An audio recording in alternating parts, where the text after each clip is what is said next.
To geographers and environmental scientists, the environment refers to one's surroundings, including all the living and non-living factors with which people, animals, and other organisms coexist.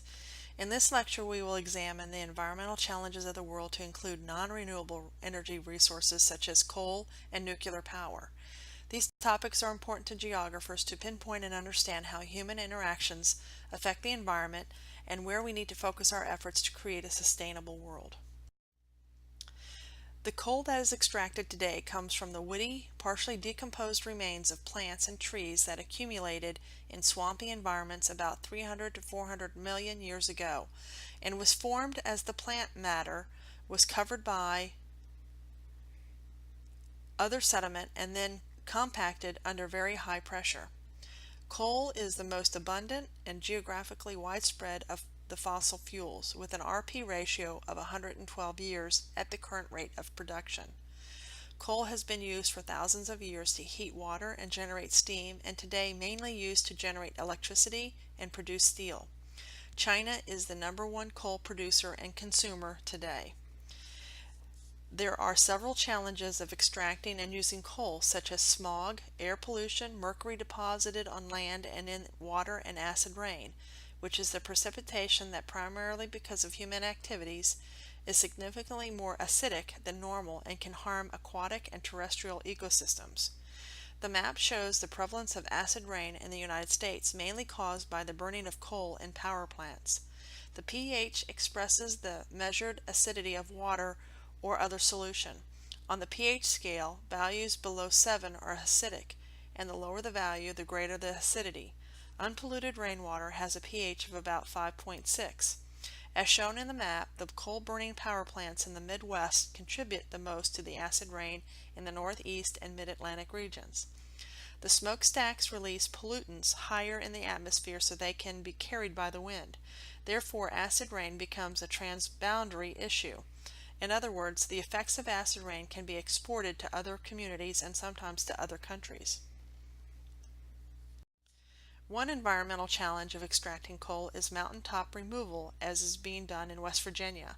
Although it profitably produces vast amounts of coal, mountaintop removal is a controversial mining method completed in stages that contributes to massive landscape change and alters local and regional watersheds.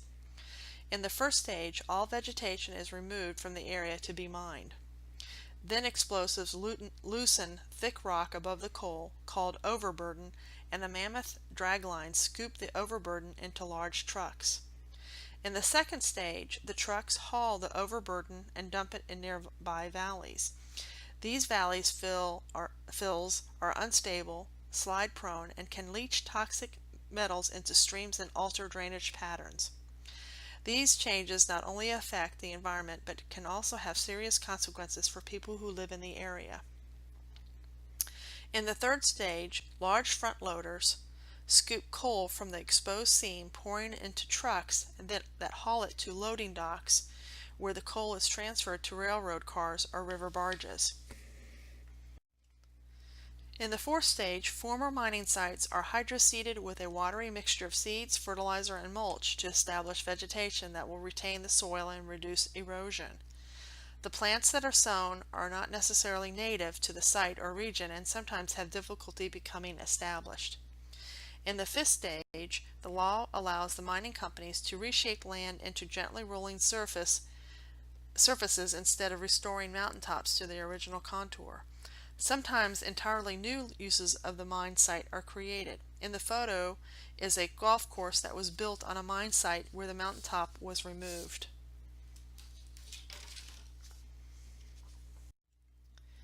Nuclear energy produced from uranium, a non-renewable radioactive element found in certain mineral ores, is one of the most controversial energy sources, even though its use is comparatively small.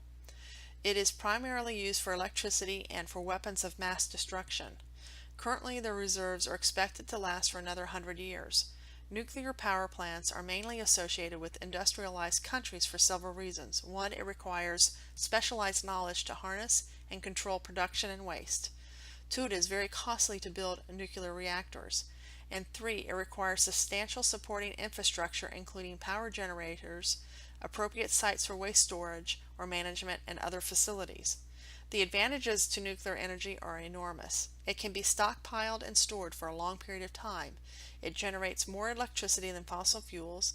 The disturbance to the landscapes will be significantly less. It emits low air pollution, and it has very low carbon dioxide emissions. The disadvantages are that it is expensive to develop, it produces radioactive waste that must be stored, and a disaster is catastrophic. Radioactive waste can be a more threatening element of nuclear energy. The Fukushima Daiichi nuclear accident was caused by a massive offshore earthquake which triggered a tsunami that shut down the power supply and prevented proper cooling of the facility. Because of leakage, many residents had to be evacuated to avoid exposure to radiation. The photo on the bottom shows an explosion at the Fukushima Daiichi nuclear power plant. The power plant had been built to withstand a tsunami about 20 feet high, but not a nearly 50-foot high like the one that struck the facility. The top photo shows protesters at the anti-nuclear protest in Japan following the accident. After the accident, the Japanese government shut down all of its nuclear power plants, but the government may reverse that decision. Please pause the video and answer the following. Referencing the lecture material including extraction, production, and emissions from usage, explain your preference for either coal or uranium as a source of energy. In your own words, using the text as a guide, be thorough and specific with your answer.